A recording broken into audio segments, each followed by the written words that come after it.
bonsoir à tous et merci d'être avec nous ce soir pour cet épisode, je ne sais pas si c'est le 3e ou le 4e, des Journées de la culture juive à Toulouse 2021,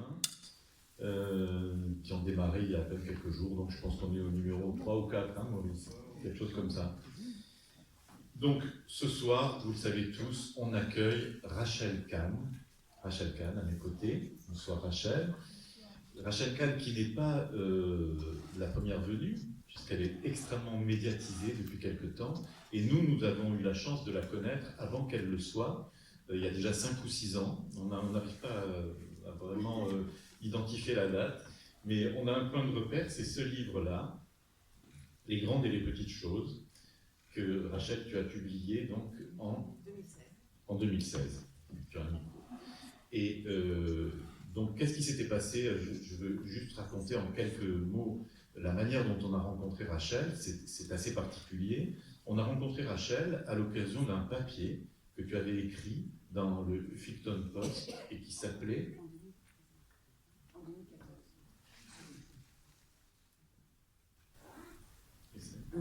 Voilà. C'était un papier que j'avais publié en 2014 qui s'appelait Noir et Juive, la liberté de l'espèce, et qui était une réponse à Dieudonné.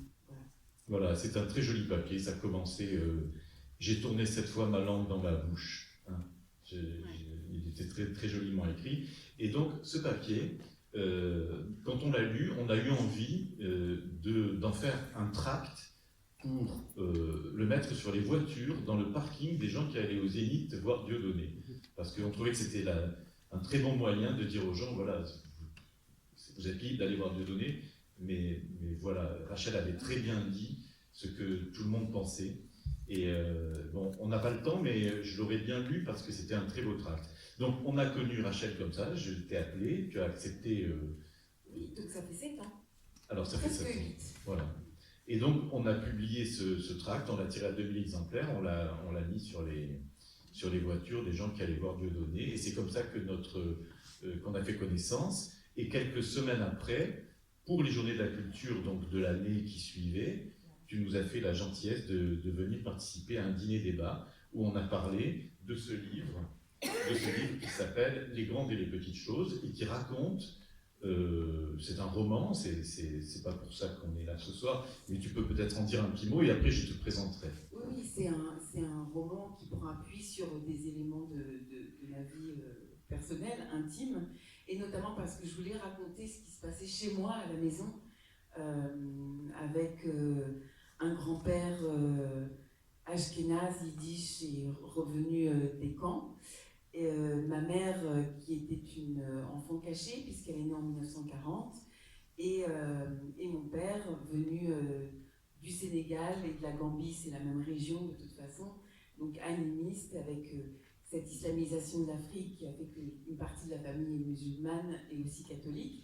Et mon souvenir aussi d'enfant, c'est vrai qu'à la table familiale, j'entendais cet accent yiddish et cet accent gambien et wolof de mon père, et j'ai voulu en faire une histoire, en tout cas pour aussi montrer cette France qui a une histoire si singulière, une histoire française et éperdument mondiale, et qu'au fond il y a beaucoup de gens très mélangés en fait qui n'osent pas peut-être raconter toutes les racines. Et ensuite dans ce roman, j'ai pris appui aussi sur mon parcours de sportif de haut niveau, parce que j'étais en équipe de France, en sprint, championne de France, et au triple saut.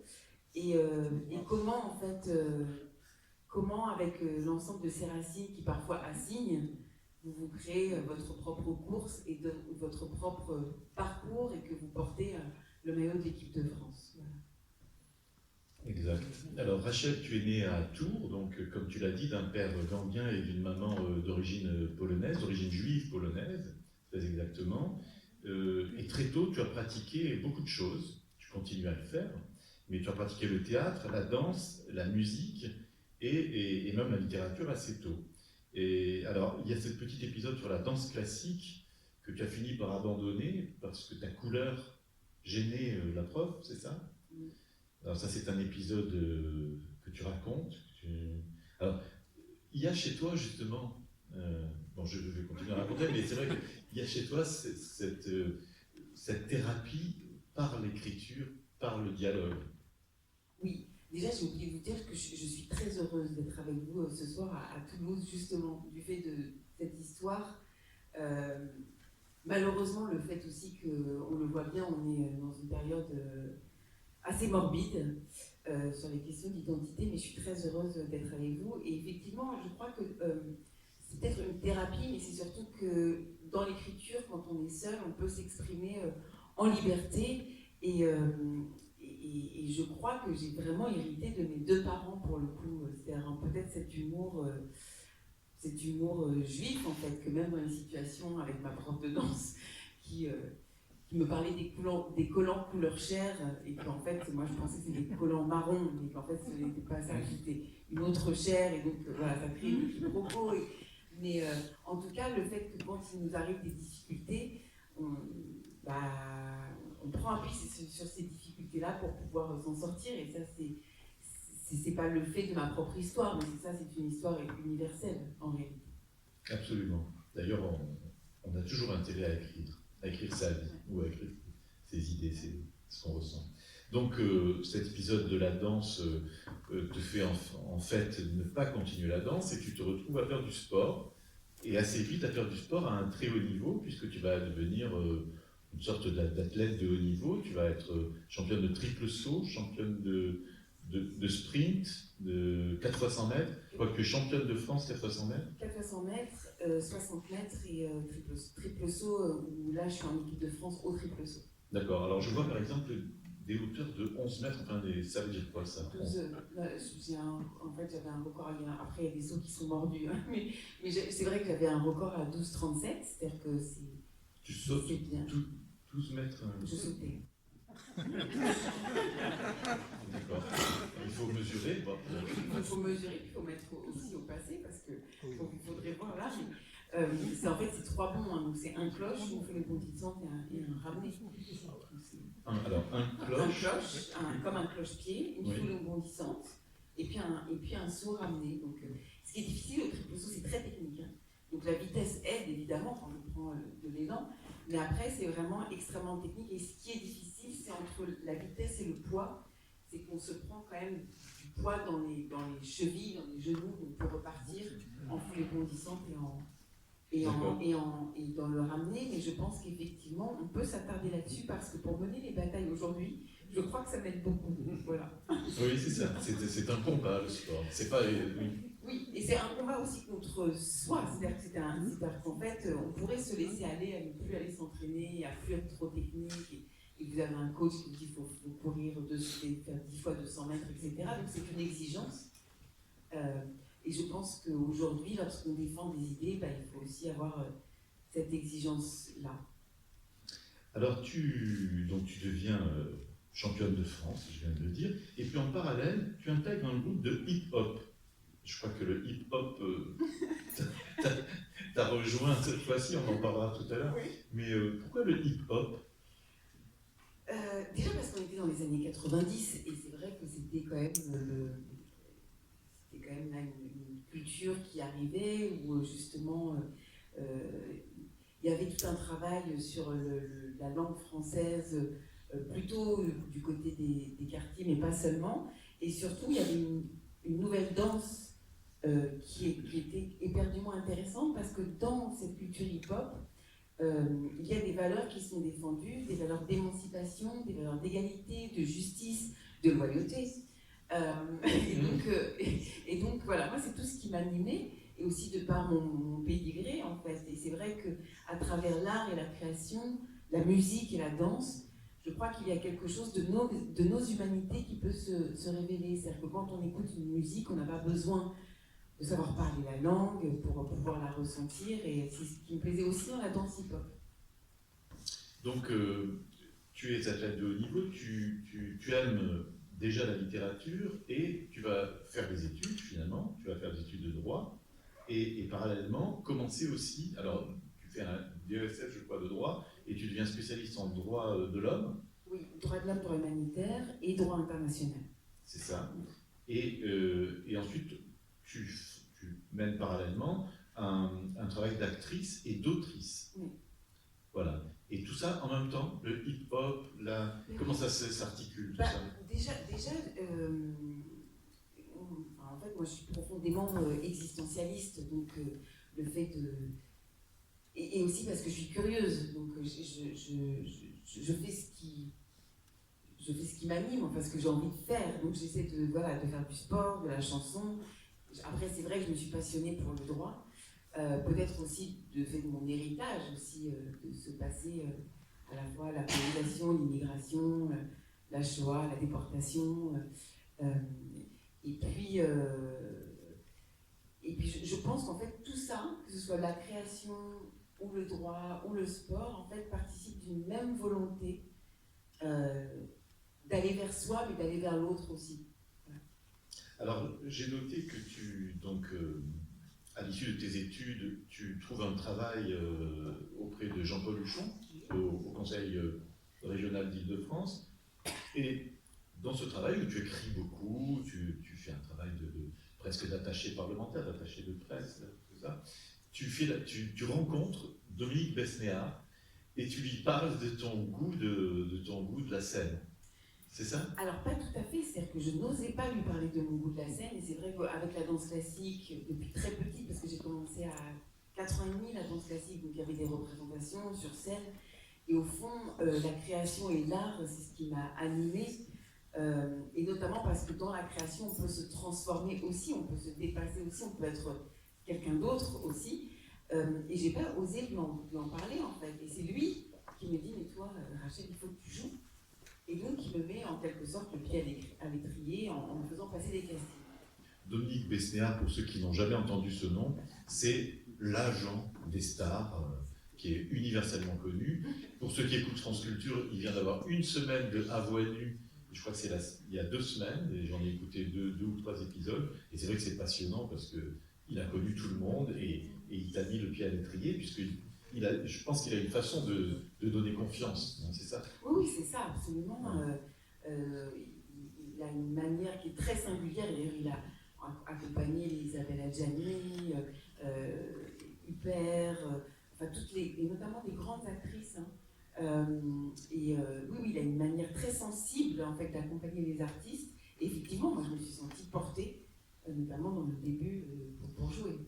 Et il y a ta mère aussi, parce que c'est ta mère qui disait que tu étais déjà Sarah Bernard à 5 ans. Oui, non, parce que je faisais des imitations dans la cuisine, c'est pour ça. Et donc mon surnom, c'était Sarah Bernard. Tu imitais qui? J'imitais tout le monde.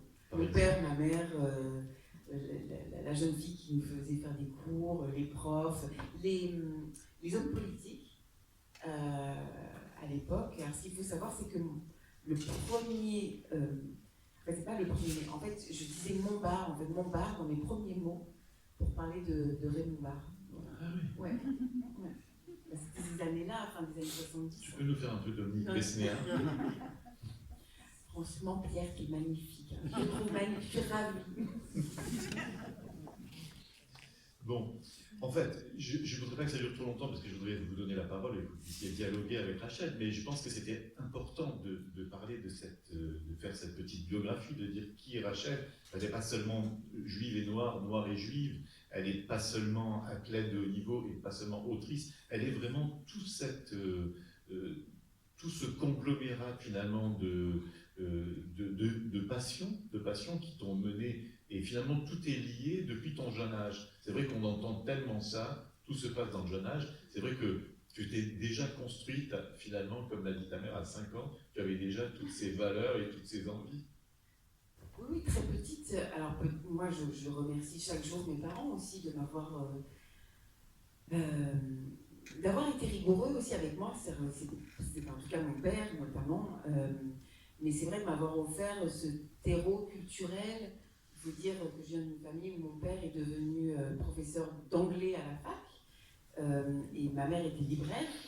Mais je détestais les livres en réalité parce que les livres, c'était pour moi ce qui empêchait ma mère d'être avec moi. C'est-à-dire les libraires, ils ont même un travail très militant où on reste très tard après la fermeture de la librairie.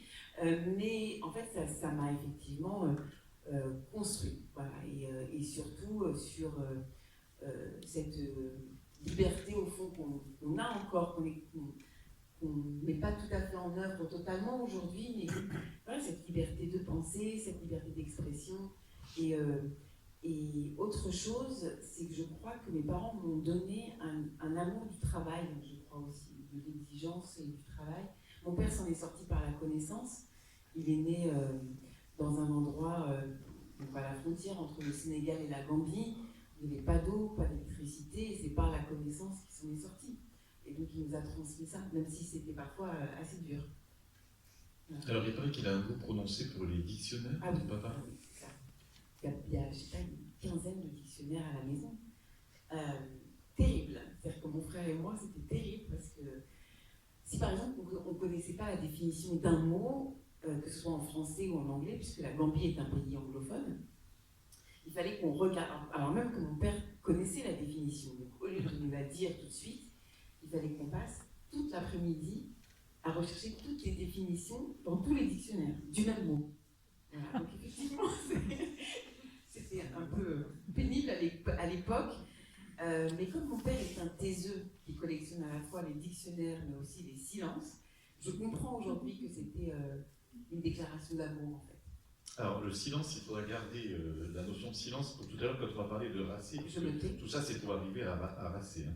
Mais juste avant de parler de ton dernier livre, donc, qui n'a rien à voir avec Les grandes et les petites choses, qui était un roman, là, il s'agit d'un essai, et on va en parler dans 5 minutes. Simplement, je veux quand même dire que tu as une expérience d'actrice assez intéressante, puisque tu as fait du cinéma, tu as fait de la télévision, et tu as fait du théâtre. Comédien, enfin actrice, comédienne. En filmographie, il y a des choses que vous avez peut-être vues. Il y a Paulette de Jérôme Enrico, il y a Jeune et jolie de François Ozon, où tu joues la laborantine. Moi, je m'en souviens très bien de ce film, que je n'ai pas du tout oublié, que j'ai vu il y a presque 8 ans ou 10 ans. 96 heures de Frédéric Schoendorfer, La mère de famille, et Ouvrir la voie en 2017, donc il y a 3 ans, d'Amandine Gay. Et là, tu joues ton propre rôle. C'est un documentaire. Donc là, c'est D'accord. vraiment un témoignage. Et c'est du cinéma ou de la télévision là? C'est du cinéma. C'est un documentaire au cinéma. D'accord. En télévision, il y a une série qui s'appelle Les Grands, et tu joues la CPE. Alors là, c'est vraiment, pour une fois, tu as l'air de le relever, on t'a fait travailler dans un rôle qui n'est pas le rôle dévolu, le rôle assigné à quelqu'un comme toi. Ah oui, enfin, comment? Enfin, au rôle qu'on t'avait donné jusqu'à présent. Tout à fait. Non, mais en fait, effectivement, mais quand je travaille avec entre guillemets, de vrais artistes, de vrais réalisateurs, ils proposent des rôles qui vont au-delà de ce qu'on peut attendre en réalité. C'est ça qui est intéressant dans la création. Effectivement, le rôle de la CPE, c'était génial. Moi, je me suis éclatée sur ce rôle-là. Je jouais la CPE, une CPE vraiment... comment dirais-je, très étroite d'esprit, complètement homophobe, qui interdisait aussi les élèves, enfin qui ne voulait pas que ses élèves aillent en voyage à Amsterdam, qui pour elle était la capitale du vice, et de la prostitution, et de tout ce qu'on voulait. Et effectivement, moi je me suis vraiment beaucoup amusée, d'autant que dans la série, le fils de cette CPE va lui dire à la fin qu'il est homosexuel. Et bon, voilà, c'est un peu...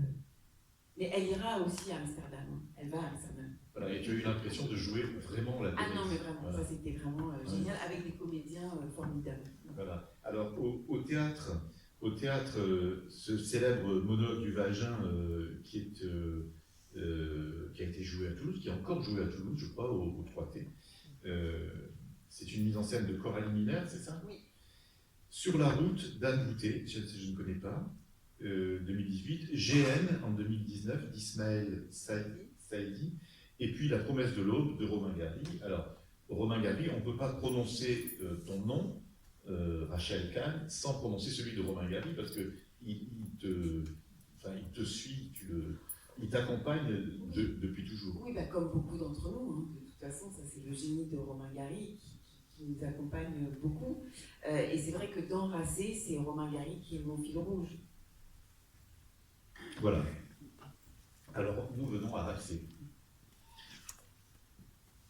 Donc, Racé, ça commence comme ça, enfin la couverture 4. Hein.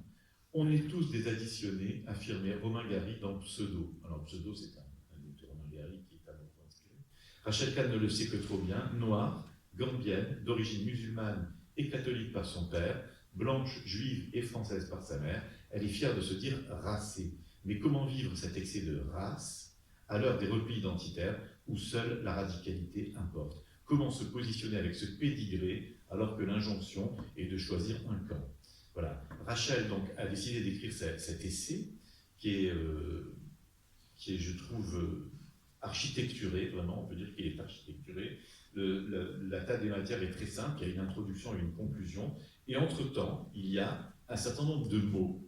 Et ces mots, ce sont soit des mots qui séparent, c'est la première partie, c'est la plus difficile pour moi, soit des mots fourre-tout, c'est celle qui est intermédiaire, la partie intermédiaire. Dans les mots du fourre-tout, c'est des mots qui ne vont nulle part. Il y a le vivre ensemble, ce fameux vivre ensemble, la diversité, la mixité et la non-mixité, le collectif, et puis la troisième partie, la plus belle, ce sont les mots qui réparent. Et Dieu sait que dans le judaïsme et dans la culture juive, les mots qui réparent, on connaît, c'est le tikkun olam, c'est la réparation du monde. Et là, il y a des mots comme intimité, des mots comme silence, des mots comme invisible, des mots comme création, désir, créolisation, c'est très intéressant, créolisation, et puis signature. Et à la fin, la conclusion s'appelle le mot de la fin. Voilà, alors c'est un livre formidable, d'ailleurs c'est un livre qui vient de recevoir un prix, le prix de la laïcité. Voilà, alors les mots qui séparent, j'en ai pas parlé, mais je les garde pour maintenant, je vais vous les dire parce que ce sont des mots très très forts, très désagréables, très difficiles, parfois malaisants, comme disent les jeunes.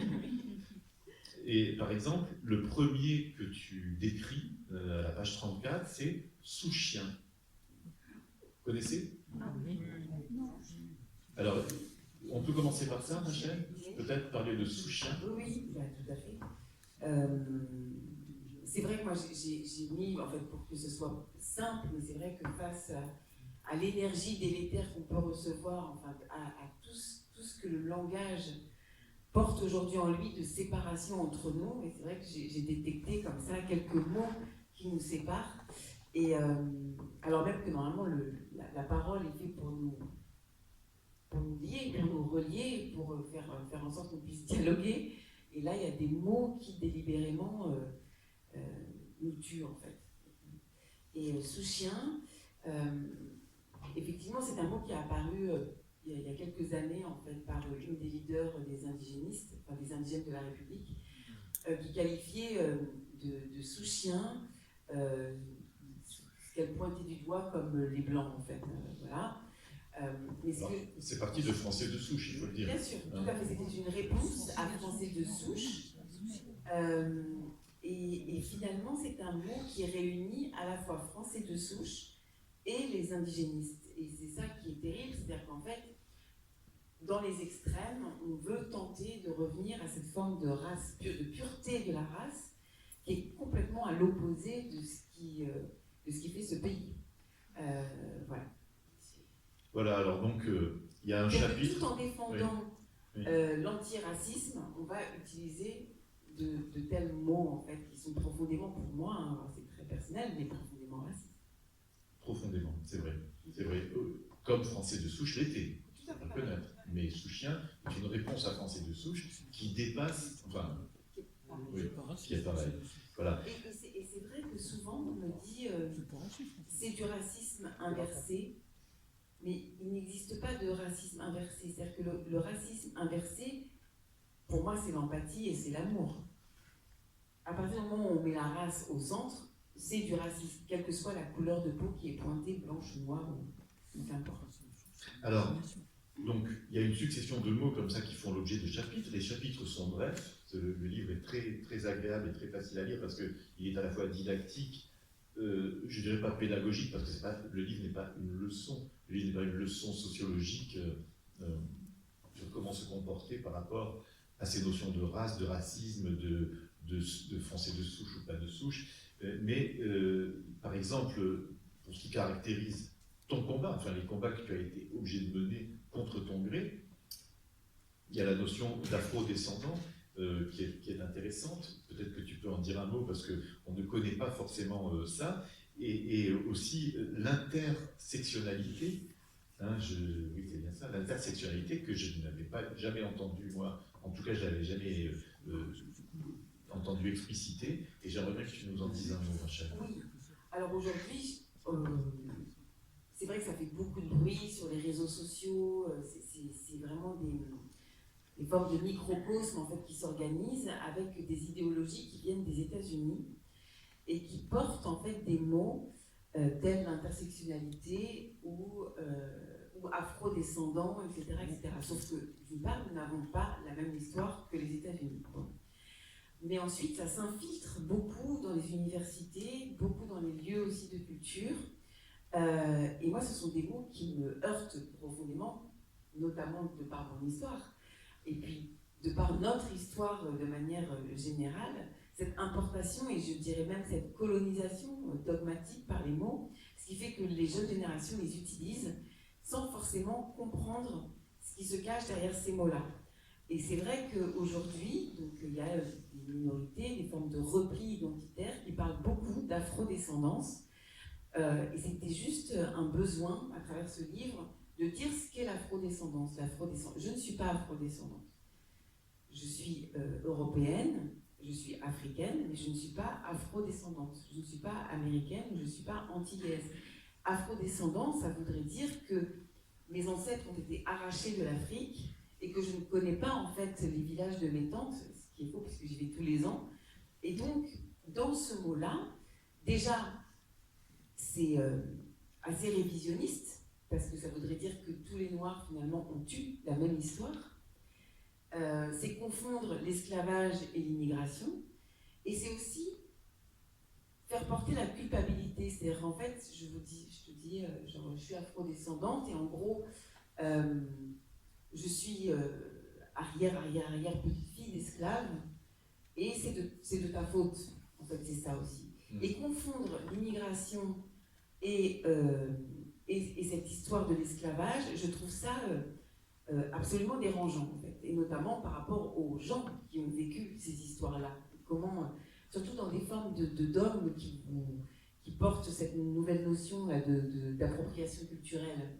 Ben ça, c'est une forme d'appropriation culturelle, mais comme les gens qui la portent dans la peau noire, ben ça ne se voit pas.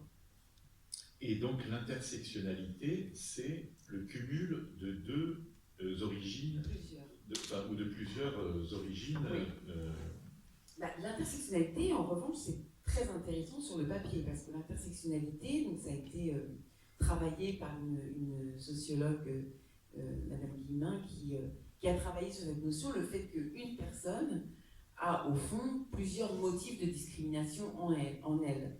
Être femme en situation de handicap, ou homme noir, mais là en l'occurrence, ça concerne beaucoup en ce moment les femmes. Et notamment de dire voilà, que les femmes ont plusieurs motifs, femmes noires et musulmanes, etc. Donc sur le papier, c'était intéressant, parce que justement, on va au plus près de la problématique de la personne pour voir ce qui peut se passer dans le réel et pour pouvoir lutter au mieux contre ces discriminations-là.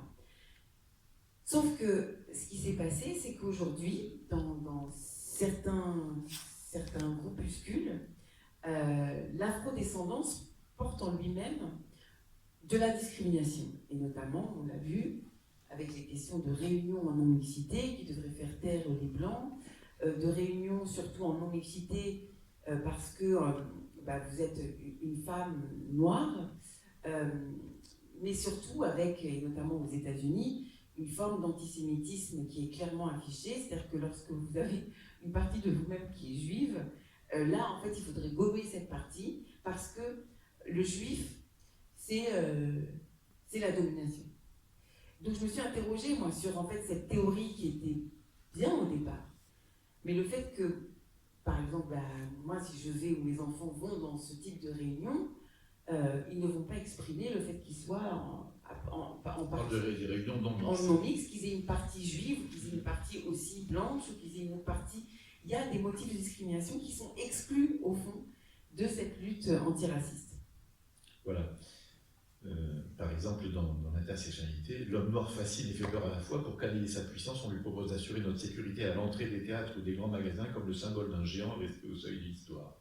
Voilà. Et l'autre citation, c'était encore Romain Gary, qui est très souvent présent dans les notes de bas de page. Pour lui, les Noirs antisémites relèvent d'une forme de réussite dans la mise en œuvre de l'égalité. Ainsi, il trouve l'idée d'un Noir antisémite très séduisante. Je suis heureux de constater, écrit-il, que les Noirs ont besoin des Juifs comme tout le monde.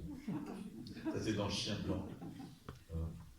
Voilà. Alors, quelque chose que je voudrais dire aussi, c'est que chaque chapitre se termine par le mot qui va être explicité dans le chapitre d'après.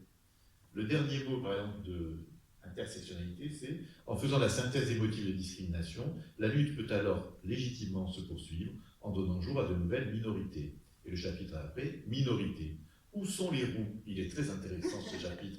Où sont les roux? Rachel, tu t'es intéressée aux roux. Un matin, dans un café, je réalise qu'autour de moi, il n'y a aucun roux. Pour moi qui me croyais une espèce rare, c'est un choc. Les roux sont si minoritaires qu'on ne les voit plus nulle part. Pire, ils sont oubliés des débats. C'est là que je comprends que le mot minorité est souvent employé à mauvais escient. Oui, bah c'était un pied de nez en fait aux gens qui se disent vraiment les détenteurs de la science infuse par rapport aux discriminations en fait, parce que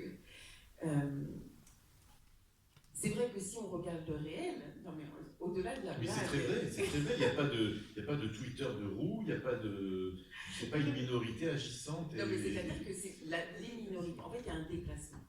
C'est-à-dire qu'en fait aujourd'hui on emploie le mot minorité pour désigner par exemple les Noirs ou les Arabes. Sauf que à l'époque, enfin notamment en droit international, le statut de minorité, c'était véritablement pour protéger des populations, et notamment je pense à toute la partie des Balkans, de la Yougoslavie, mais aussi ce qui s'est passé en Pologne.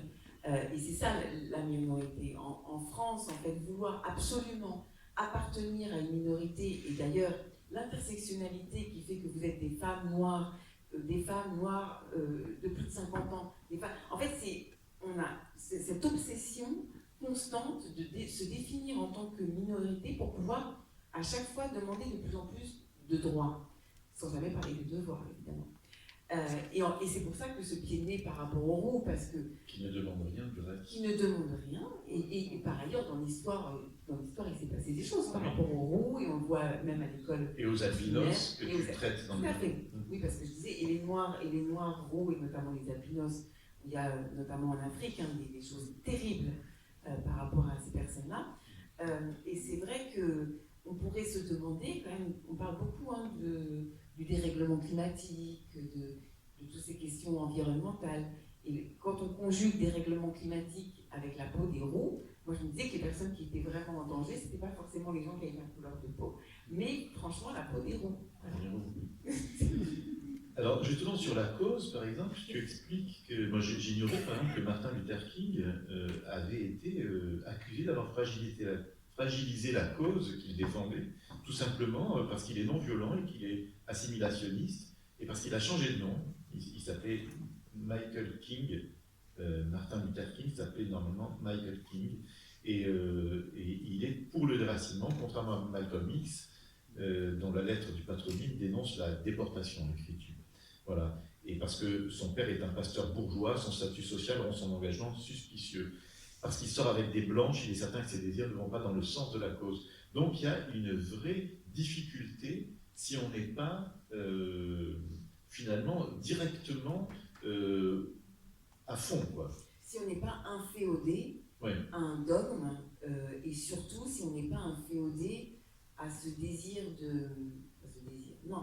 à cette vengeance, cette vindicte, qui fait qu'en fait on devrait... la solution finalement, c'est une solution finale. C'est-à-dire que c'est une solution de se haïr. Et ce qu'a fait Martin Luther King, mais d'autres aussi, Nelson Mandela, pour les dogmes racialistes, ce sont des traîtres à la cause puisqu'ils tentent de trouver une solution de réparation. Et en fait, moi, ce livre-là, j'ai voulu l'exprimer assez tôt parce qu'on est déjà pas mal avancé en fait, dans le déchirement de nos sociétés, mais vous le savez savez très bien, mais c'est d'une violence rare. C'est-à-dire que quand on vous oblige à penser d'une telle ou d'une telle manière au regard de votre couleur de peau, ce qui est très précisément raciste. Oui, en l'occurrence, c'est la cause fonctionne parce que pour exister, il faut avoir des ennemis, et que le fait d'avoir des ennemis rend la cause globalement possible tant qu'on a les mêmes ennemis. Oui, mais après c'est particulier parce que quand on reprend l'histoire de l'esclavage, par exemple, de tous les esclavages, c'est de s'émanciper, c'est de trouver assez de force en soi pour se libérer. Et on sait que ça va être dur, la libération est toujours difficile. En Égypte, il y a une partie des Juifs qui sont partis pour se libérer, il y en a une partie qui est restée. Les esclaves ont un désir d'exister, c'est-à-dire en fait d'avoir un nom, un prénom et d'exister individuellement. Aujourd'hui, ce qui se passe avec ces dogmes-là, c'est que ce qui est intéressant, c'est simplement la couleur de votre peau et c'est pas votre existence. Et donc, vous n'avez pas le droit de vous exprimer avec votre nom et votre prénom. Et si Racé est dans des bouleversements, des tremblements aujourd'hui, c'est parce qu'au fond, ces personnes-là qui se disent antiracistes ne veulent pas que je signe un livre de mon nom et de mon prénom. Je devrais être inféodée à cette cause. C'est pas possible dans une démocratie, en fait. Il faudrait juste qu'ils puissent relire la Constitution. Voilà. C'est dramatique, mais... Oui. Alors c'est vrai que on peut en parler, on peut en dire un mot, mais Rachel a de graves ennuis à cause de la parution de ce livre avec un certain nombre de gens, avec un certain nombre d'associations et de gens qui forment même des pétitions pour atteindre Rachel par rapport à ce livre. Ce livre déplaît et ce livre dérange. Bon, on en parlera peut-être tout à l'heure, mais je ne voudrais pas être trop long dans ce préambule et on pourrait d'ailleurs, si vous en êtes d'accord, commencer, si vous avez des questions à poser Rachel Kahn, à le faire dès maintenant. Moi, ma première question, c'était une question toute simple, c'était qu'est-ce qui t'a poussé à écrire ce livre, toi qui étais déjà une bonne romancière avec les grandes et les petites choses. Là, il s'agit vraiment d'un essai sociologique, presque philosophique. Qu'est-ce qui t'a poussé à te lancer dans ce travail finalement très spécialisé? Je crois que j'avais besoin... Alors, il y a une période aussi qui est particulière.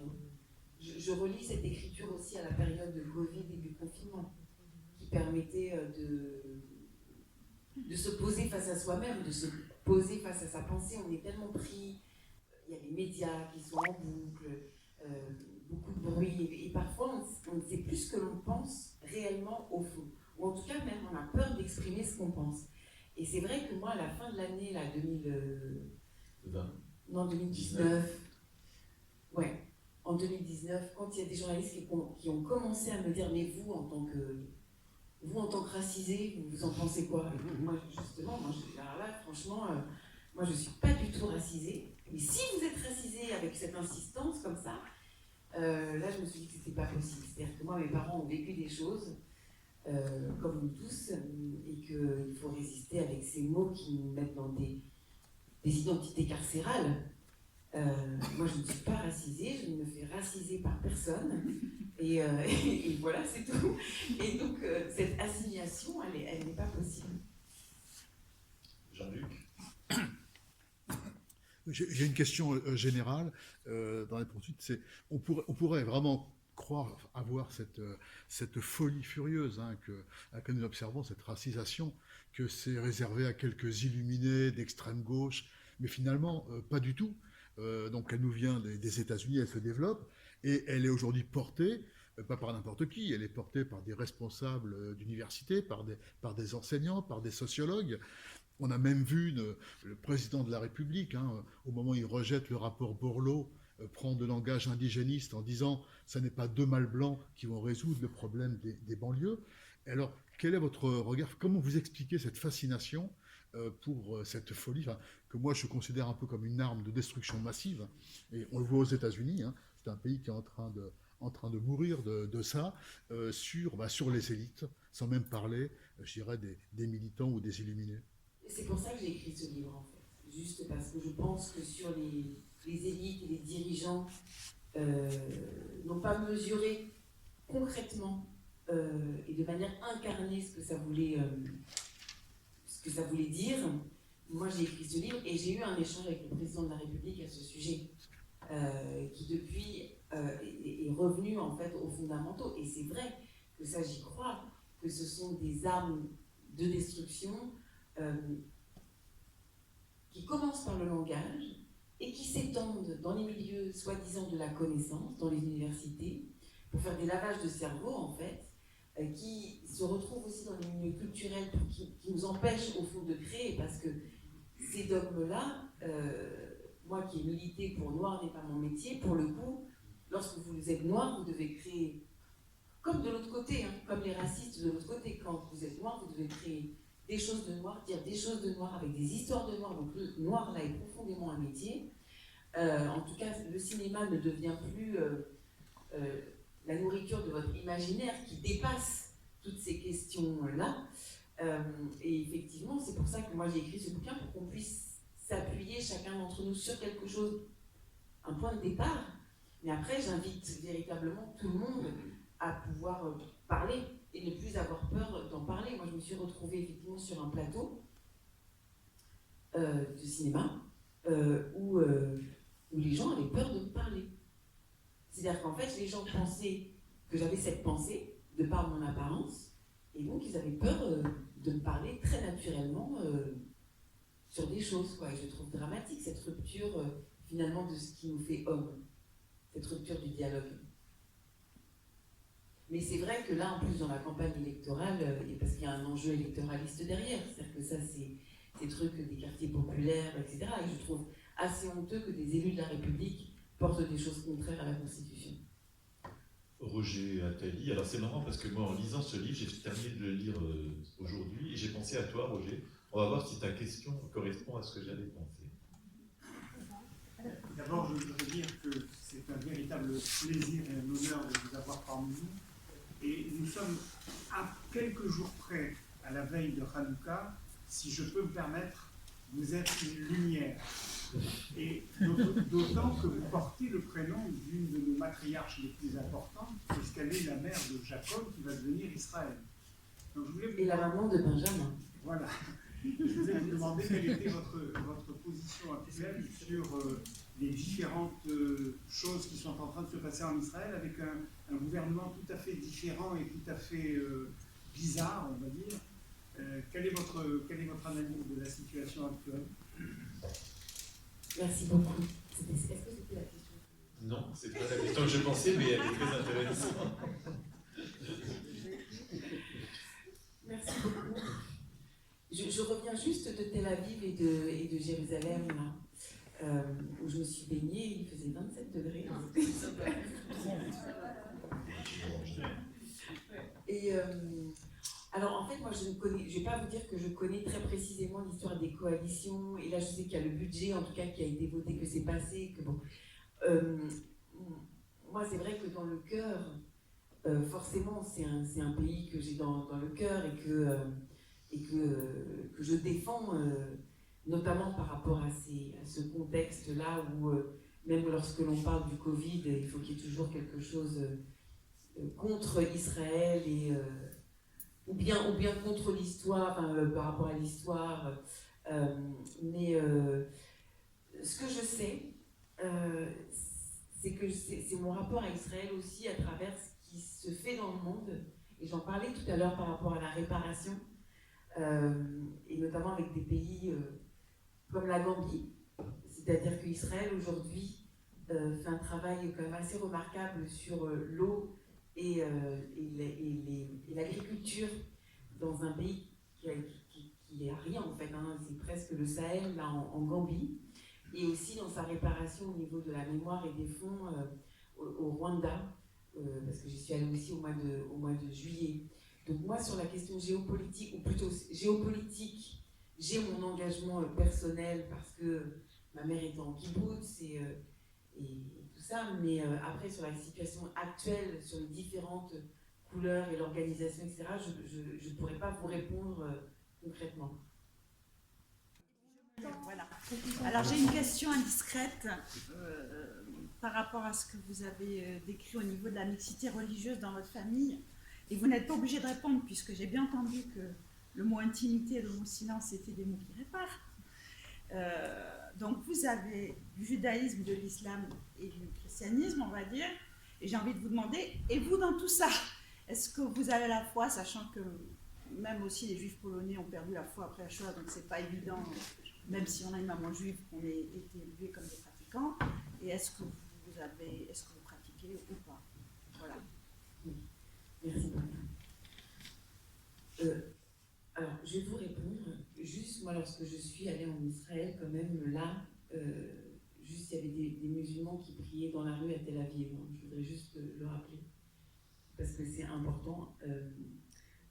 Contrairement à certaines images qu'on peut voir ou certaines fantasmes que l'on peut voir. Et puis après, j'ai découvert tous ces laboratoires en innovation, notamment dans les domaines de la santé, extraordinaires. Et là, le Covid nous montre quelque chose. Et les histoires de vaccins nous montrent quelque chose aussi d'Israël, de ses recherches. Mais peut-être on pourra en parler avec la créolisation. Oui. Parce que pour moi, c'est lié Israël et la créolisation. Je reviens à cette question. En fait, ce qui s'est passé, c'est qu'effectivement, après la déportation, mon grand-père a rejeté à la choule tout.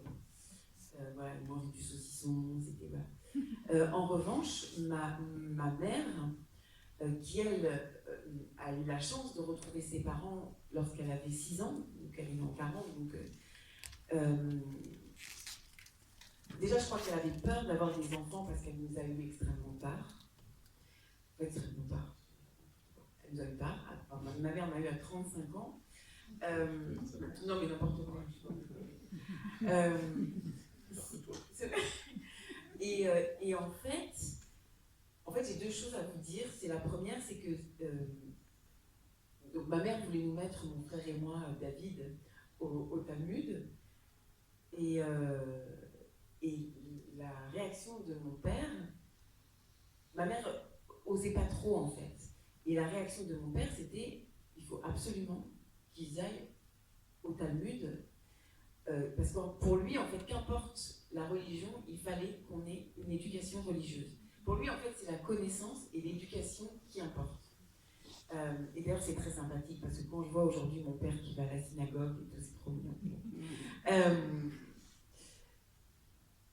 Et après, moi, j'ai suivi l'éducation religieuse et tout, et que je raconte d'ailleurs un petit peu dans les grandes et les petites choses.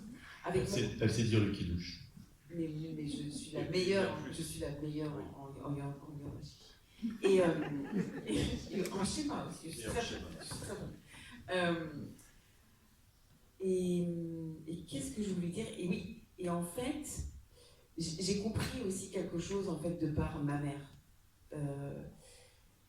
C'est-à-dire que dans l'écriture, on trouve aussi des choses auxquelles on n'a pas forcément pensé. Parce que quand je me suis posé la question de qu'est-ce qui fait que mes parents sont ensemble et qu'est-ce qui fait que ma mère... Elle a fait un choix compliqué aussi. Ouais, pourquoi elle a choisi mon père? Pourquoi ça s'est passé comme ça? En fait, je crois que traumatisée par son histoire d'enfant caché, j'ai compris qu'elle avait voulu, en fait, avec mon frère, nous trouver... je suis un peu émue, excusez-moi, mais qu'en fait, elle a voulu que j'ai une couleur de peau cachée, en fait, qui fait que si jamais la Gestapo arrive, on ne sache pas de prime abord que je sois juive. Et je trouve que cette couleur de peau-là, merci beaucoup, cette couleur de peau-là, et de savoir qu'aussi, c'est quelque chose qui se voit, minorité visible, mais que dans le même mouvement, c'est une cachette. Voilà, ça m'a permis en fait un camouflage et en même temps très voyant. Donc et par rapport à son histoire, c'est joli parce que lorsqu'elle a été cachée, on a changé son nom et on lui a donné le nom, alors elle s'appelle Anna Hertz, et on lui a donné le nom de Annick Renard. Et donc ça aussi, renard, c'est aussi significatif à la fois d'un animal, mais aussi d'un malin comme un renard qui se cache. Voilà.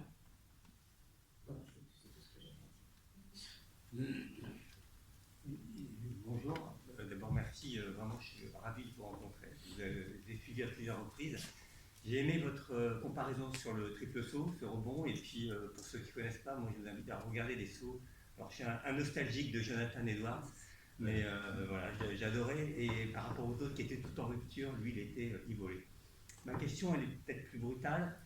On vit aujourd'hui une crise identitaire. Je suis quelquefois, alors je suis les émissions répliques d'Alan Finkielkraut, il me semble que je vous ai déjà, je ne sais pas si vous êtes intervenu, il me semble que oui, mais c'est peut-être pas vous, j'ai un doute. Et c'est un sujet récurrent chez Alan Finkielkraut, la crise identitaire, et presque il en vient à dire que c'est presque irréversible. Aujourd'hui, on est dans une situation où on ne peut pas bouger le petit doigt sans se faire cartonner, hein, entre guillemets.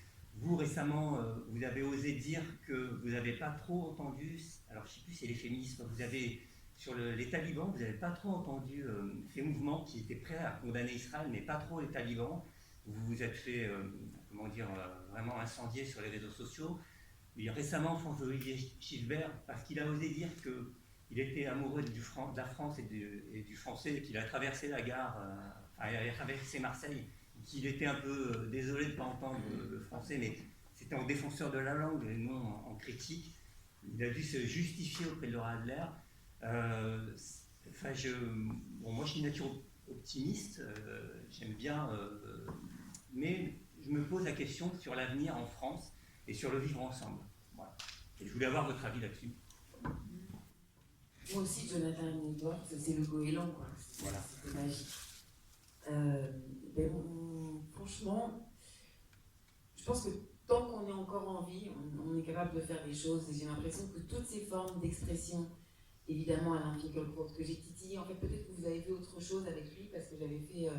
il m'avait invité sur RTL dans une émission qui s'appelle Le Journal Inattendu, où en fait l'invité principal a le choix d'inviter quelqu'un, il m'avait invité.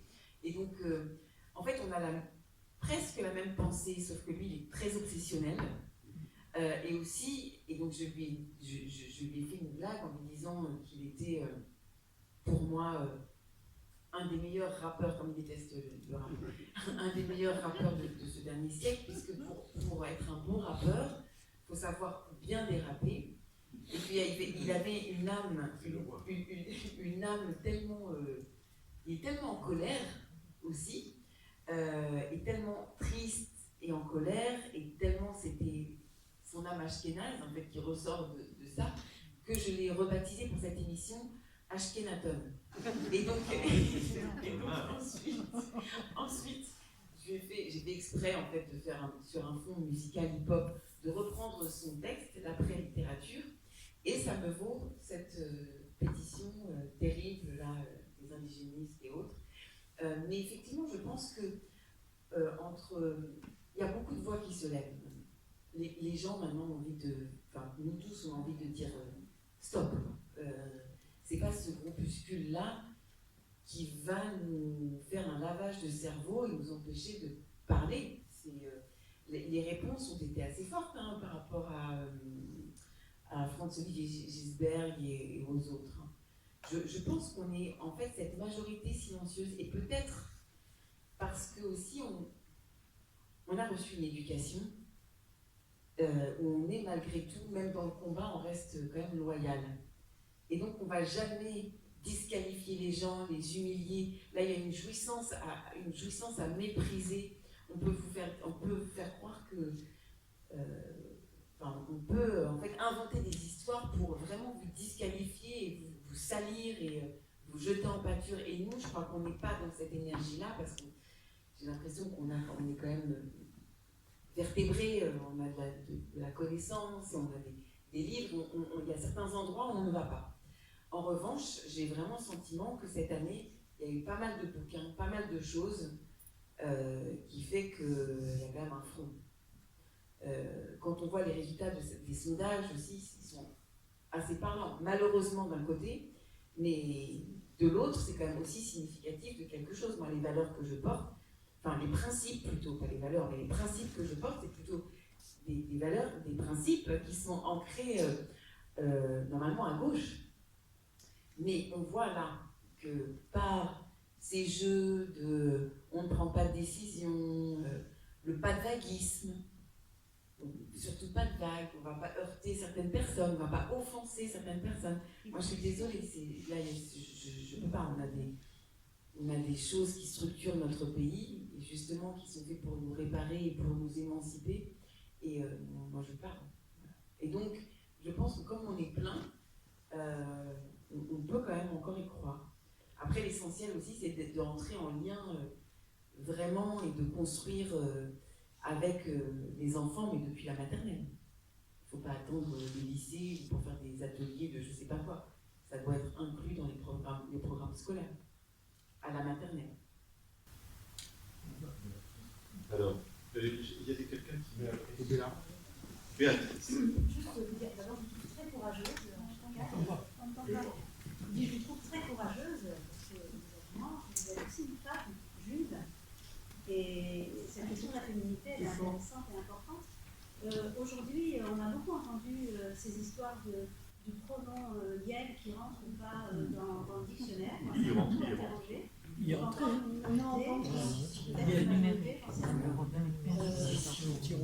Alors, je redis peut-être la question, si tout le monde n'a pas entendu Béatrice, elle félicite Rachel d'être noire, femme et juive, c'est vrai, c'est courageux. Et ensuite, elle s'intéresse et elle s'interroge sur le fait qu'aujourd'hui, je crois que c'est validé, Yel, le pronom il, elle, concentré en Yel, rentrerait dans le dictionnaire. Et elle demande à Rachel Kahn, dans le petit Robert, ce qui n'est pas rien, et elle te demande Rachel de réagir à ça. Alors, vas-y. Oui, parce qu'il y a quand même une sacrée histoire autour de l'identité sexuelle finalement, et puis sur ces histoires de montage, je dirais, entre le sexe féminin et le sexe masculin. Il y a quand même une histoire, il y a eu tout, il y a plein de choses qui sont quand même très dur. Juste sur la grammaire française, je suis quand même très étonnée qu'on ne se soit pas interrogé sur l'idée que ce soit toujours le masculin qui l'emporte et qu'on pose la question du lien, mais bon, ça c'est féministe. Et j'ai quand même juste une autre question, j'aimerais juste vous entendre sur le concept de ce dont on a beaucoup parlé et beaucoup galvaudé, c'est le communautarisme, justement. Comment vous l'entendez? Pour vous, qu'est-ce que ça représente? Est-ce que c'est un terme péjoratif? Est-ce que c'est un terme intéressant? Juste vous entendre sur cette notion. Le communautarisme. Tout le monde a entendu? Merci beaucoup. Merci beaucoup. Moi aussi, je suis évidemment féministe. Féministe, humaniste et universaliste. Parce que pour moi, ça va vraiment ensemble. C'est-à-dire qu'il ne s'agit pas d'être féministe pour cracher sur les uns les autres, etc. Au début, je croyais que c'était Yael, alors j'étais contente. Alors, je parle de cette écriture inclusive dans Racé, cette écriture qui exclut, et notamment je pense aussi aux personnes qui sont notamment en situation de handicap, les malvoyants ou les non-voyants qui ne peuvent pas lire les points, les E, etc., encore moins que nous. Et je pense aussi aux 22% de la population pénitentiaire, notamment, qui sont illettrés. Donc en fait, moi, je préférais qu'on puisse se concentrer sur l'apprentissage de la lecture et de l'écriture de tout le monde et qu'on arrive à 100% de gens qui savent lire et écrire plutôt que d'inventer des choses avec des points qui sont illisibles et aussi non prononçables. Là, maintenant, en tant que féministe, ce qui me dérange, en fait, c'est que je ne suis pas du tout sur la ligne des néo-féministes, justement, qui excluent au nom de l'égalité, parce que je pense que c'est femmes et hommes main dans la main qu'on pourra faire quelque chose, mais j'en appelle aussi à la responsabilité véritablement des hommes, cette responsabilité qui n'a pas besoin de règles, en fait. C'est-à-dire que dans une salle, ou dans un film, ou chez les dirigeants, on voit quand il n'y a pas de femmes, on n'a pas besoin de compter. Ça se voit très bien, c'est comme on voit très bien que... Il dit oui, mais il faut des quotas. On voit très bien qu'il n'y a pas... En fait, c'est une responsabilité individuelle. Je ne comprends pas comment, en fait, on fait semblant de se dire ah oui, mais il faut des chiffres, ah oui, mais il faut des logiciels. Aujourd'hui, aux États-Unis, par exemple, il y a des logiciels qui travaillent sur les films, enfin, qui analysent les films plutôt, Et ensuite, le logiciel vous sort, il y a tant de personnes de plus de 60 ans, tant de personnes de moins de 10 ans, tant de blancs, tant de noirs, tant de personnes afro-américaines, tant de... et je trouve ça tellement horrible de penser que l'intelligence artificielle est plus intelligente que notre intelligence humaine. Mais en revanche, il faut que tout le monde puisse faire. Et je pense qu'à tous les niveaux, on peut faire. Voilà. Je sais pas. Eh oui, pardon, sur le communautarisme. Bah, en fait, avant, c'est un mot qui a muté. Parce que moi, je sais que, comme j'ai fait une maîtrise de droit communautaire, avant, c'était l'Europe, quoi. Donc c'est bizarre. C'est comme. Ce mot, il est un petit peu comme la déradicalisation, en fait. Il y a des choses impossibles. C'est-à-dire qu'en fait, forcément, en tant qu'être humain, on est dans une communauté. Après, l'idée, on vit dans une communauté, la famille est la plus petite communauté. Mais après, maintenant, aujourd'hui, c'est ce communautarisme, c'est-à-dire, en fait, finalement, la communauté poussée à l'extrême qui fait que vous n'accueillez plus personne d'ailleurs. C'est pas un mot que j'utilise beaucoup, moi. Je parle surtout de racisme, en fait. Parce que la communauté... Enfin, plus il y aura de communautés qui travaillent ensemble, plus on sera ensemble, à mon avis. Je pense en termes concentriques. C'est vrai que le terme de communauté, il nous a souvent valu Voilà. des déboires et qu'on n'a pas trouvé mieux pour exprimer, par exemple, la communauté juive de Toulouse. Moi qui rédige beaucoup dans la presse magazine communautaire, des fois on est embêté avec ce mot, c'est vrai, c'est une vraie question que tu poses. On n'a pas mieux, donc on l'utilise, mais c'est vrai que ça nous vaut de temps en temps des avanies, hein, tous. Oui, non, mais ça m'intéresse, j'y réfléchis, je réfléchis. Roger, à nouveau. Deux questions. Non, je voulais savoir comment vous arriviez à mélanger en vous, en fait, le désir de paraître, entre guillemets, sans aucun mépris pour ce mot, dans le cadre de vos activités cinématographiques, à la télévision, etc., et justement votre souci extrême de vouloir être, et à travers votre œuvre écrite en particulier, sauf peut-être à aimer le vers de Guillaume Apollinaire, jamais les crépuscules ne vaincront les aurores. C'est bon ça.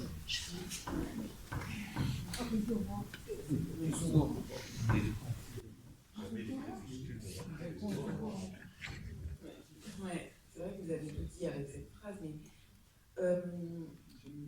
en fait, c'est cette histoire, pour moi, entre, mais ça vient aussi du sport, mais ça vient de beaucoup de choses, le fond, le forme, la cohérence. Le fond, la forme, la cohérence, c'est éperdument important lorsqu'on s'engage dans quelque chose. Par exemple, en sport, c'est ça, c'est-à-dire que en général, l'esthétique n'est pas décorrélée de la performance.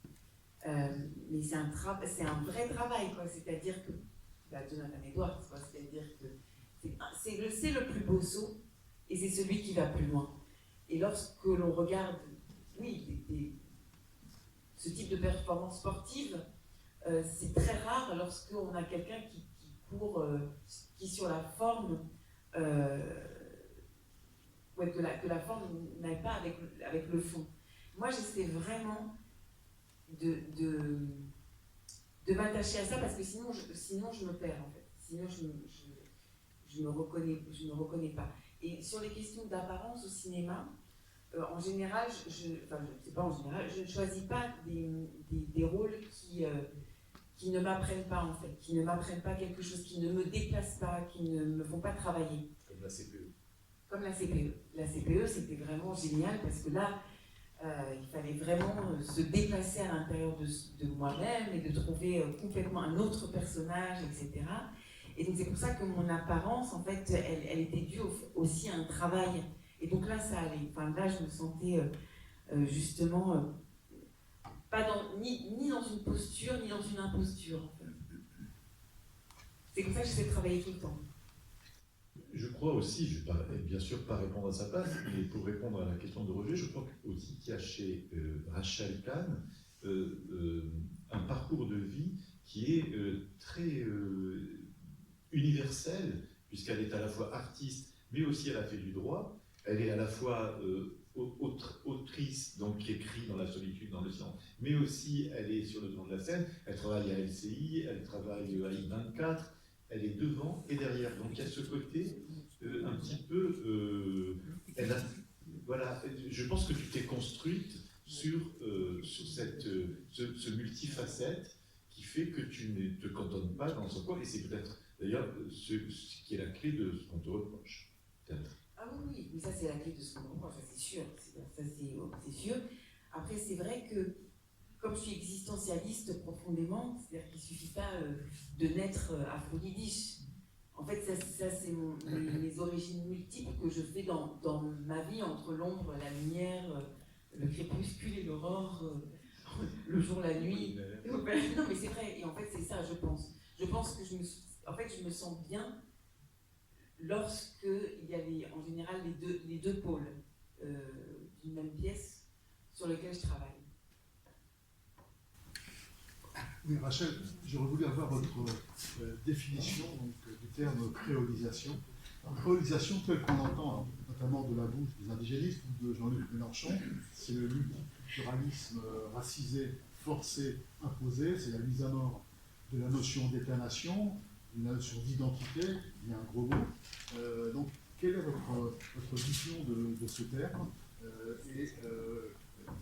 qui paraît quand même à l'opposé de la notion d'intégration naturelle, bien sûr de vague d'immigration par un pays ou autre, par un État-nation avec des valeurs communes qui sont aujourd'hui celles de la République. Tout le monde a entendu la question. Moi, je suis très triste pour ce mot créolisation. Parce que ce soit Jean-Luc Mélenchon ou que ce soit de l'autre côté Éric Zemmour, ils n'ont pas pris ce mot tel qu'il a été construit. C'est un mot qui a été créé par Édouard Glissant dans notamment sa philosophie de la relation. Et la créolisation ne met pas du tout la race au centre. C'est pas parce qu'on entend le mot créole qu'on va mettre du madras et on va boire des petits ponches, etc. C'est pas du tout ça. Pas du tout. La créolisation, c'est très précisément ce qui s'est passé après l'Exode, après la Shoah, après le Rwanda, après l'esclavage. C'est ce qui se passe aujourd'hui avec le Covid.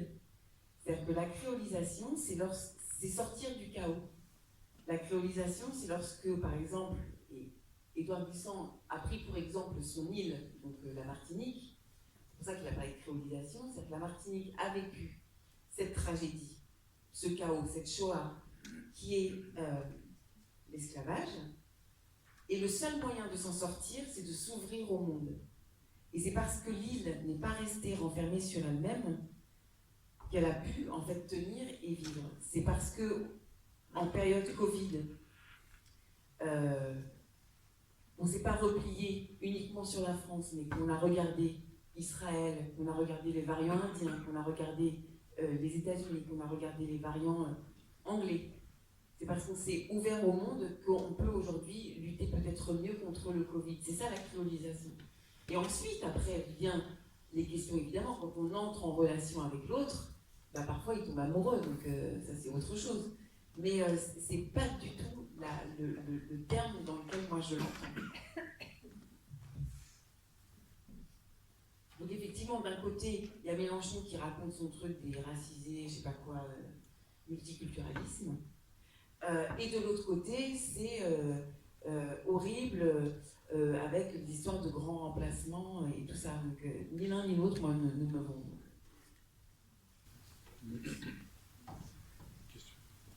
Oui, je vous remercie vraiment beaucoup pour cette intervention. Je voulais revenir sur ce que vous avez dit il y a quelques questions en disant qu'il faut réfléchir dès la maternelle et apprendre dès la maternelle. Et en fait, je m'interroge comment à la maternelle, mais aussi vers les grands, voire très grands. Moi, je suis enseignante à l'université, c'est vraiment des questions que je me pose. Et je me les pose aussi en tant que maman. Des fois, ma fille, j'ai envie de lui apprendre son identité juive. mais en même temps à être vraiment ouverte aux autres. Et des fois, c'est compliqué. Donc, je voulais avoir votre avis. Je ne sais pas si vous êtes maman, mais comment enseigner ça aux enfants en tant que parents, mais aussi en tant qu'enseignant? Déjà, de toute façon, moi, je considère qu'il n'y a jamais assez d'adultes autour d'un enfant. Donc, c'est les parents, les professeurs, les maîtres, maîtresses, mais aussi, et peut-être surtout, les enseignants artistiques quand ils font de la danse ou de la musique, et enfin les coachs sport, ce qui se passe aussi dans les clubs de sport, foot, rugby, etc. Je pense que là, il y a un vrai travail, en fait, ensemble, entre adultes, pour pouvoir élever au mieux nos enfants. Moi, ce qui s'est passé, par exemple, en Allemagne, après la guerre, ça a été quelque chose dans l'enseignement, ça a été un renouvellement de l'ensemble des programmes, et surtout de mettre en premier lieu cette question-là. Et je pense que moi, à mon avis, ça ne doit pas être hyper compliqué de reprendre nos grands principes constitutionnels de liberté, d'égalité, de justice, de laïcité à l'école, déjà petit, et de faire des cas pratiques avec les enfants pour ensuite leur apprendre que chez eux, en revanche, il y a la religion, et que justement, d'avoir une éducation religieuse qui se conjugue avec ce qu'ils peuvent apprendre dans une école publique. Mais à mon avis, ça commence à 3-4 ans, quoi. Parce que c'est bizarre après, moi j'ai commencé le Talmud à 7 ans, mais si d'un côté il y a le Talmud, c'est-à-dire qu'on est quand même capable, en tant qu'enfant, à 7 ans, d'apprendre des choses qui sont quand même philosophiquement, intellectuellement difficiles. Donc je pense qu'il faudrait l'apprendre dans le même mouvement. Et puis après, c'est cette question quand même, malgré tout, des moyens à l'école. C'est vrai que les professeurs, quand on regarde les salaires des professeurs ici et les salaires des professeurs en Allemagne, ben, on passe du tout au tout. Et aujourd'hui, on sait à quel point il faut soutenir l'ensemble des professionnels de l'éducation. Mais moi, je suis certaine que sur des travaux pratiques, des mises en situation, on peut apprendre, et justement, quand on est enfant, on ne va pas apprendre l'ensemble du vocabulaire, on apprend des situations, on apprend aussi des émotions dans la classe, avec les camarades. Je pense que ça pourrait être vraiment pas mal. En tout cas, c'est une très bonne question, je trouve. Le fait déjà de se poser la question, c'est comme ça qu'il faut commencer, je pense déjà. Vous avez dit un mot tout à l'heure, donc au niveau aux États-Unis, et surtout revenir là-dessus sur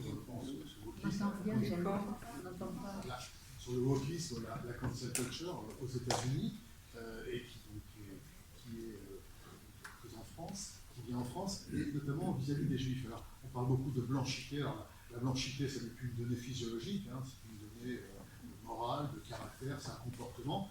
Et à cette blanchité qui est synonyme de domination, de mal, d'ailleurs, on dit maintenant aux États-Unis, un directeur d'université a dit on ne naît pas blanc, on devient blanc à travers les mauvais traitements qu'on reçoit ou la mauvaise éducation. Ça va comme très loin. Et les Juifs sont associés aux États-Unis à cette notion de blanchité, pour faire que, évidemment, par rebond, la cause palestinienne devient une minorité à l'instar des gays, des blacks, des homosexuels, etc.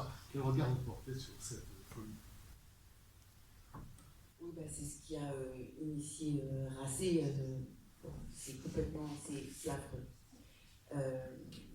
Et ce qui me fait peur, c'est que bien souvent, il nous arrive quelques mois plus tard ou quelques années plus tard, il nous arrive ce qui se passe aux États-Unis. Donc c'est pour ça en fait que j'ai tenu à ce que des voix s'élèvent, je puisse m'exprimer. Ce truc de blanchité, je n'arrive même pas à le concevoir en fait. C'est-à-dire que, et surtout parce que aux États-Unis, ce qui est le plus terrible, je crois, pour ces personnes-là, c'est d'être mélangées, c'est d'être métisses. Le métissage, c'est la pire des choses. Et là, on en revient en fait aux théories vraiment d'Hitler sur les mélanges. Moi, d'avoir justement cette blanchité, donc d'être banania, négresse de maison, tout ce que vous voulez, justifie finalement le fait que j'écrive un livre. justifie le fait que ma pensée m'est propre. J'espère, ce que j'en pense, c'est que j'espère que l'on pourra tenir face à ce recul. C'est-à-dire que ce sont des névroses ségrégationnistes, et certaines personnes pleurent d'être nées trop tard et pas au bon endroit. On a l'impression, en fait, que ces personnes auraient aimé vivre en 1920 dans l'Amérique ségrégationniste pour se sentir vivant. Et je trouve que ce sont des dogmes absolument morbides. C'est ça, en fait, qui choisissent la mort, qui choisissent qu'on s'entretue dans nos humanités. Et à l'heure où, dans un autre temps, on a des avancées technologiques, on a le Covid, je sais pas, la blanchité, le Covid, bon, je sais pas. Non, mais c'est tellement fou que, en fait, à part faire un fond et à part dans nos créations, dans l'éducation, dans le domaine politique, dans le domaine des sciences, à part nous exprimer et dire que, en fait, en tout cas en France, c'est stop, parce que ce qui se passe aujourd'hui, c'est qu'aux États-Unis et aussi en Amérique du Nord, mais aussi ailleurs dans le monde, les gens attendent vraiment sur la France des Lumières pour répondre à ça. En fait, ils attendent véritablement d'avoir des éléments qui répondent, parce que eux, aux États-Unis, ils ont peur en fait aujourd'hui de répondre, notamment au sein des facs. Quand on voit les profs, je sais pas, des blancs spécialistes de la décolonisation qui n'ont plus le droit d'enseigner ou qui n'ont plus le droit d'écrire du fait de leur couleur de peau, juste c'est pas possible. Après, je me demande si est-ce que les États-Unis peuvent vivre sans cette bataille, sans mettre la race au centre. J'ai l'impression qu'en fait c'est constitutif presque de leur ADN, en fait, si je peux me permettre, et que ils rejouent à chaque fois l'histoire de dominant-dominé avec la race, alors même que le monde se mélange d'une part et que le monde entre dans un dialogue et en relation pour donner autre chose. C'est terrifiant. Qu'a donné ton expérience de non-mixité, une expérience de non-mixité pour l'écriture d'un livre et pour également une pièce ou un film? J'ai jamais eu d'expérience de non-mixité. Alors je sais qu'on veut faire croire que j'ai eu des expériences de non-mixité. Le Noir n'est pas mon métier a été publié aux éditions du Seuil. Voilà, pour les gens qui... Et sur la route, où il y avait 3 comédiennes sur scène, et la metteuse en scène était une metteuse en scène blanche. Voilà, donc...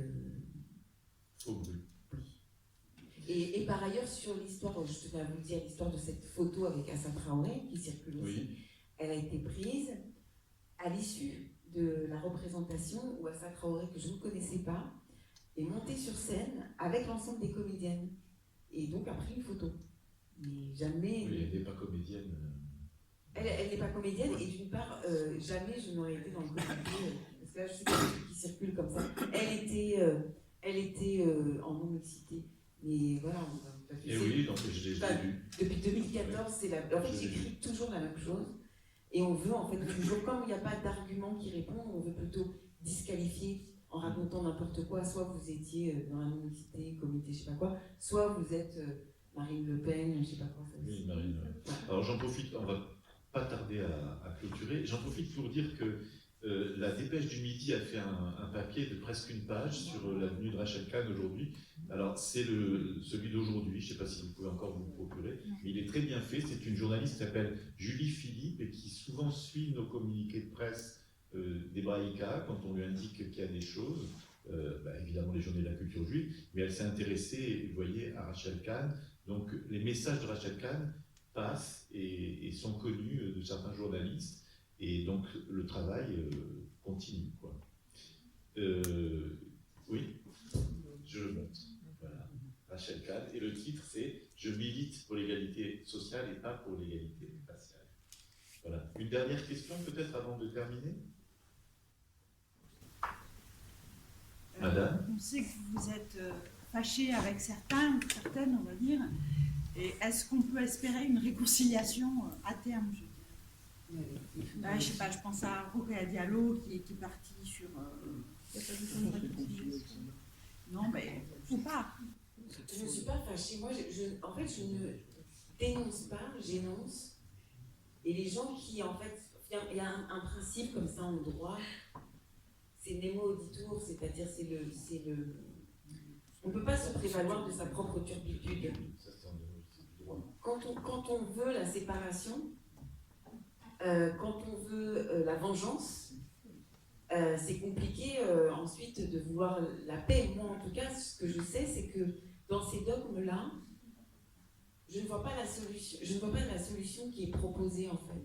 La solution qui est proposée, c'est de recommencer la ségrégation. C'est de recommencer une nouvelle forme de domination. Dans ce bouquin-là, moi, ce que je propose, c'est la réparation. À quel moment, en fait, on va pouvoir, alors peut-être aussi parce que mon environnement familial, c'est plutôt un environnement de réparation, mais à quel moment on passe au-dessus? On n'est pas à la fin des indépendances, on est en 2021, Thomas Pesquet fait ces trucs là-haut, il va retourner bientôt sur la Lune, et à quel moment, au niveau de nos humanités, on arrive à se réconcilier? C'est ça la question. Peut-être qu'il faut demander à Rocaille Diallo. Alors, autant la dépêche, ça va être difficile de se procurer demain, autant dès ce soir, vous pouvez vous procurer le livre Racé de Rachel Kahn, et si tu es d'accord pour le dédicacer à ceux qui le veulent, elle pourra vous le dédicacer. Donc, il est en vente, il est là. Oui, un dernier mot? Oui, parce qu'en fait, juste parce qu'aujourd'hui, il y a deux choses qui sortent. L'actualité. L'actualité du jour, c'est il y a un petit livre, on en a un peu parlé tout à l'heure, qui est un livre qu'on a fait à plusieurs avec Caroline Forest, Tristan Bannon, Elisabeth Badinter, plein d'autres, que j'ai initié avec Tristan Bannon, qui s'appelle Toutes afghanes. Et voilà, c'est juste dire que c'est en librairie à partir d'aujourd'hui, et que l'ensemble des droits sont reversés à une association qui s'appelle Afghanistan Libre, et qui agit ici. Voilà. Et l'actualité de Rachel Kahn est très riche aussi, puisqu'il y a aussi un magazine qui sort aujourd'hui, un nouveau magazine, disons un mot, parce que c'est pas tous les jours qu'il y a un nouveau magazine, et celui-là, il est très intéressant aussi, avec quelques-uns des mêmes protagonistes. Oui, c'est vrai, ça s'appelle Franc-Tireur, et donc c'est avec Raphaël Antoven, Christophe Barbier, Caroline Forest, et qui sort aujourd'hui. Moi, je m'occupe des pages culture dans ce canal. Voilà. Et pour tout dire aussi, vous pouvez retrouver Rachel Kahn sur deux chaînes, sur LCI, c'est un rendez-vous le dimanche. Alors sur LCI, il y a plusieurs rendez-vous, c'est le vendredi avec Pujadas, le vendredi soir. Et sur I24. C'est vendredi soir, samedi à 22h, et dimanche avec Raphaël Antoven. Tous les dimanches, on est à 14h sur LCI. Tous les dimanches à 14h avec Raphaël Antoven sur LCI. Voilà, et I24, c'est demain. C'est tous les jeudis avec Anna Cabana à 18h35. Voilà, donc elle va vite rentrer pour enregistrer son émission de demain.